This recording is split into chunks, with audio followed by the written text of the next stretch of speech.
As Jesus passed by, he saw a man blind from birth. His disciples asked him, "Rabbi, who sinned, this man or his parents, that he was born blind?" Jesus answered, "Neither he nor his parents sinned. It is so that the works of God might be made visible through him. We have to do the works of the one who sent me while it is day. Night is coming when no one can work. While I am in the world, I am the light of the world."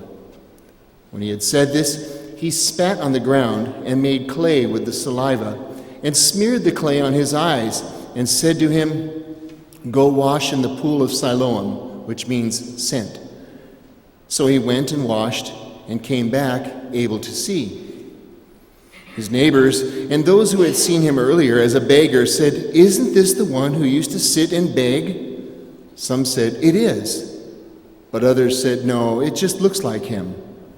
He said, "I am." So they said to him, "How were your eyes opened?" He replied, "This man called Jesus made clay and anointed my eyes and told me, 'Go to Siloam and wash.' So I went there and washed and was able to see." And they said to him, "Where is he?" He said, "I don't know." They brought the one who was once blind to the Pharisees. Now Jesus had made clay and opened his eyes on a Sabbath. So then the Pharisees also asked him how he was able to see. He said to them, "He put clay on my eyes, and I washed, and now I can see." So some of the Pharisees said, "This man is not from God, because he does not keep the Sabbath." But others said, "How can a sinful man do such signs?" And there was division among them. So they said to the blind man again, "What do you have to say about him, since he opened your eyes?" He said, "He is a prophet." Now the Jews did not believe that he had been blind and gained his sight until they summoned the parents of the one who had gained his sight. They asked him, "Is this your son, who you say was born blind? How does he now see?" His parents answered and said, "We know that this is our son, and that he was born blind. We do not know how he sees now, nor do we know who opened his eyes. Ask him. He is of age.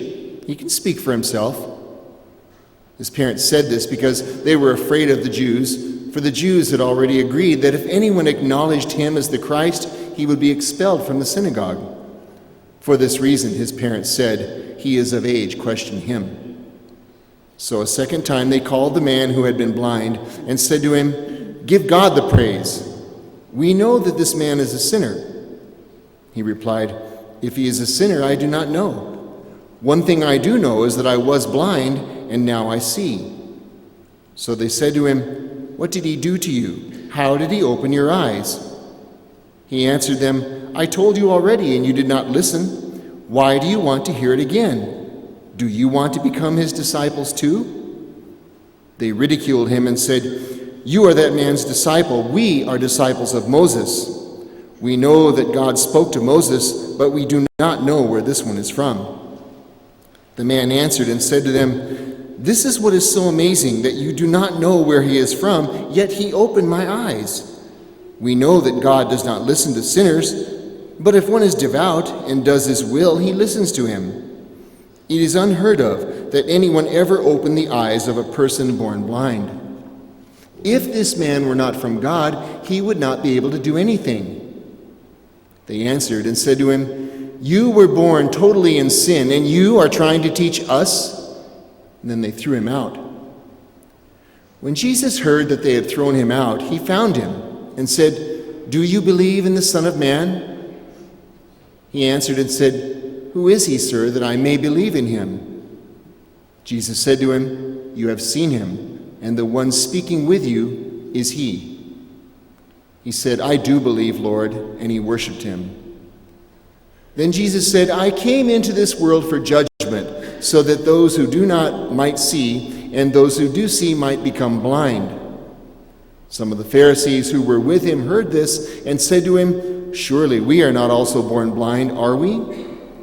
Jesus said to them, "If you were born blind, you would have no sin. But now you are saying, 'We see,' so your sin remains." The Gospel of the Lord. Praise to you, you, Lord Jesus Christ.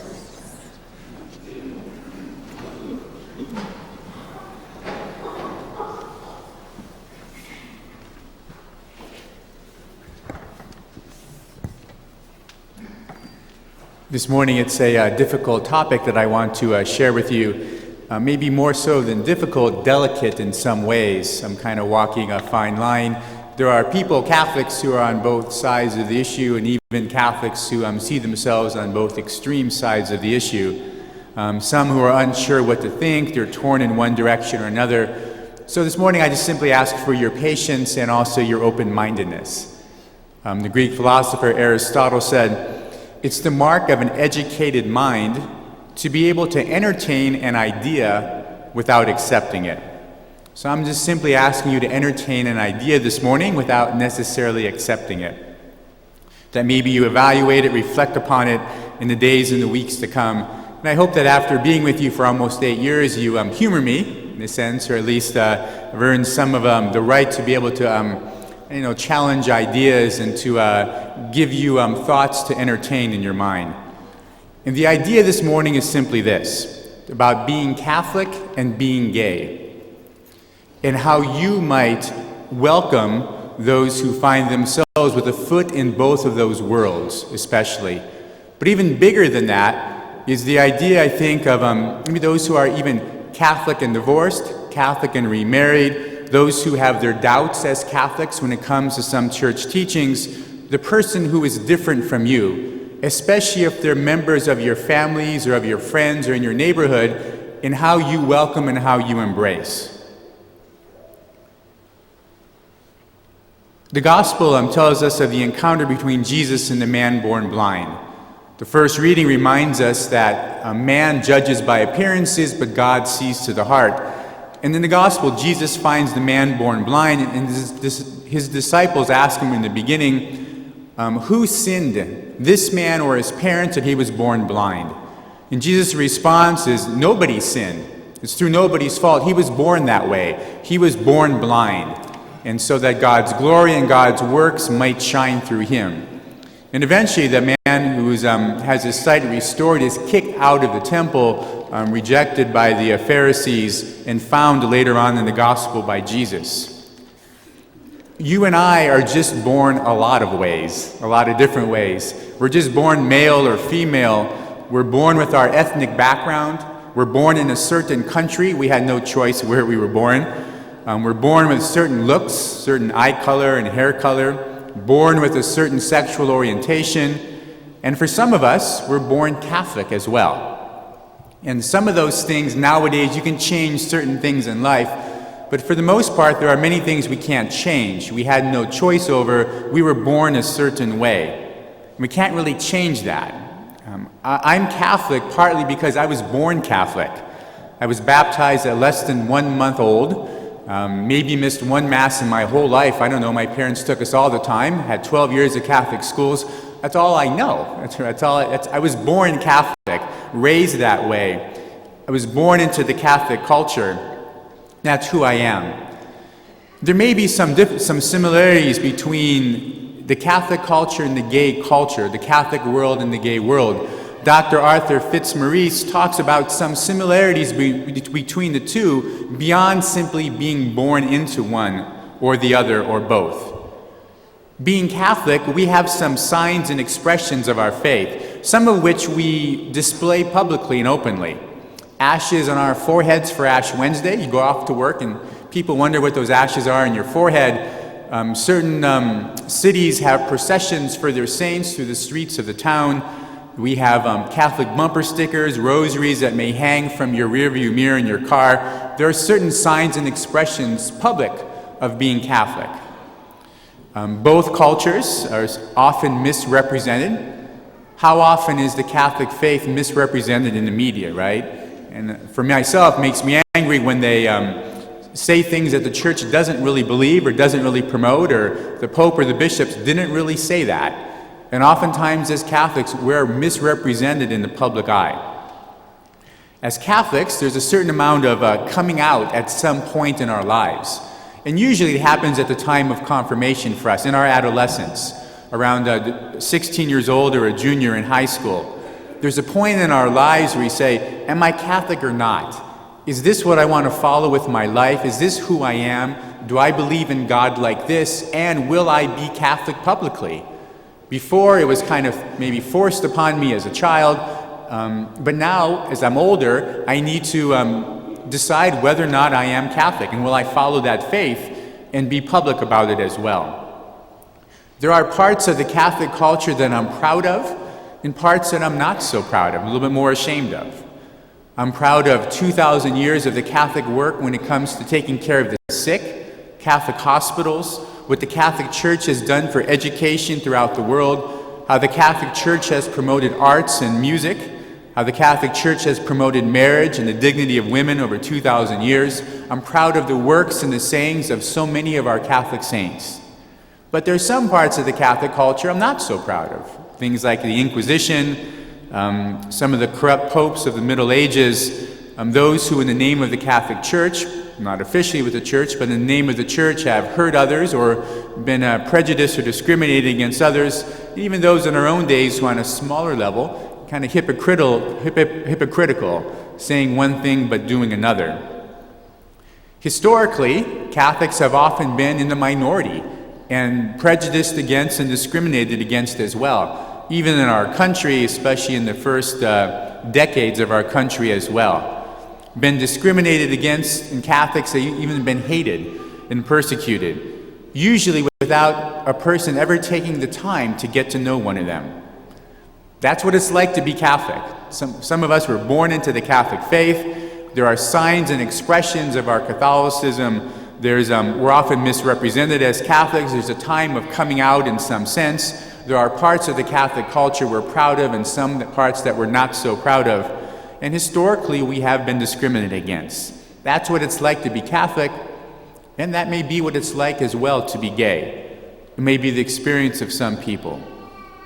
Some people find themselves with a foot in both worlds, in the Catholic world and in the gay world.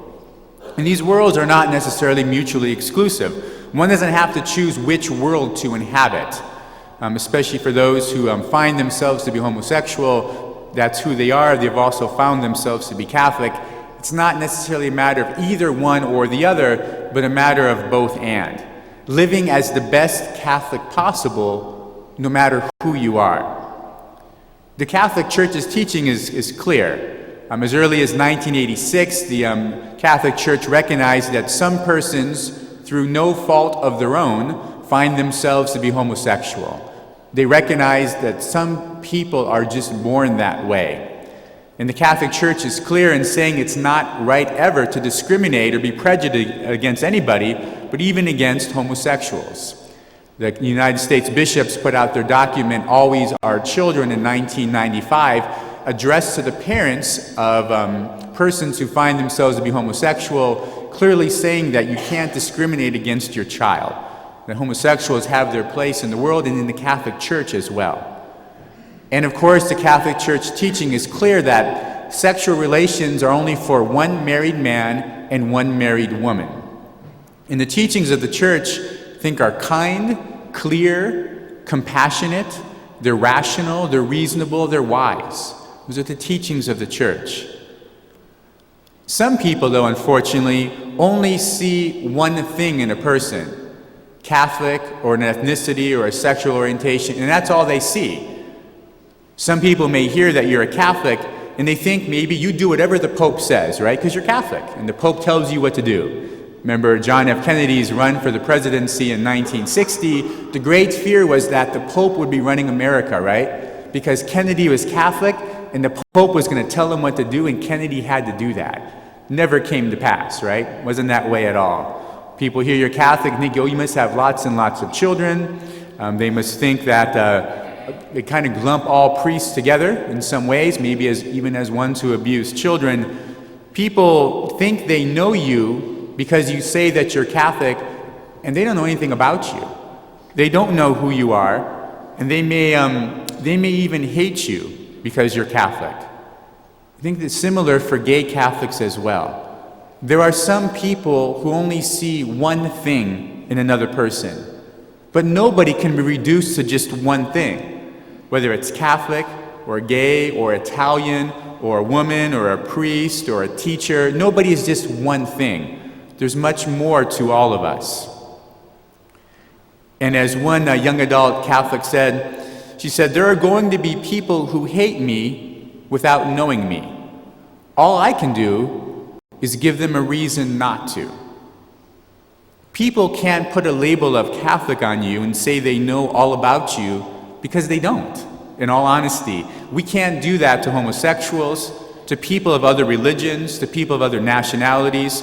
We're called to get to know the individual personally, not to make blanket-wide statements about the whole group of people, because within the group there's a whole range of behaviors and of opinions, right? Just like in the Catholic Church itself. So a whole range of opinions and behaviors among Catholics. It's not always easy to live in the Catholic world or in the gay world.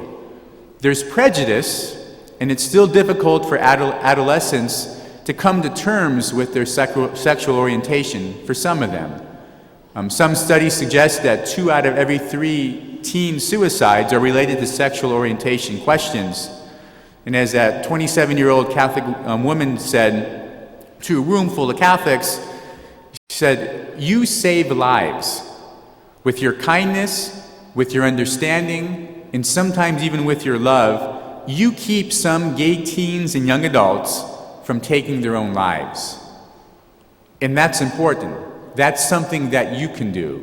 You can help to save lives. You can help to be kind, show some Christian kindness to those who struggle with who they are and those who struggle with Catholic Church teachings.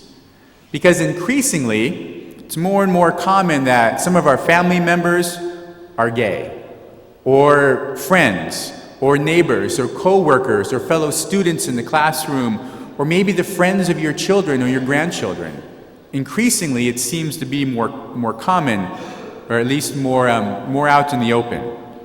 And so what's your attitude, or what's your approach toward towards them as persons?